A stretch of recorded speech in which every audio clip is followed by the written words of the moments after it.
सगळ्यात पहिल्यांदा मी म्हणलो होतो विलिनीकरण आता काय फायदा नाही, आम्हाला करायचं पण नाही, कारण दादाची भावनिक इच्छा होती की पवार साहेबांचं वय बघता पवार साहेबांबरोबर एकत्रित येणं ही त्यांची भावनिक इच्छा होती. 18व्या वर्षी अजितदादांचे वडील हे वारले.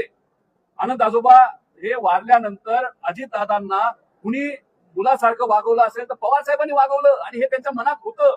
हे त्यांनी आम्हाला बोलून दाखवलं. जेव्हा रेवतीचं लग्न ठरलंय हे सांगण्यासाठी पवार साहेबांनी अजितदादांना फोन केला. मी तिथं होतो, पण पवार साहेबांना कफ असल्यामुळे पवार साहेबांना बोलता येत नव्हतं. पवार साहेब काय बोलतात हे दादांना कळत नव्हतं आणि ही परिस्थिती बघितल्यानंतर दादांच्या डोळ्यात पाणी मी बघितलेलं आहे. मग ही भावनिक भूमिका दादांची असताना याच्यामध्ये आम्ही राजकारण का करू? अरे नको आम्हाला हे विलिनीकरण, पण अजितदादांना न्याय तर द्या. तिथे एफआयआर तर करा. साधी एफआयआर होत नसेल तर अजितदादांना न्याय कसा मिळणार असं आमचं मत आणि लोकांचं मत आहे. Subscribe to my channel.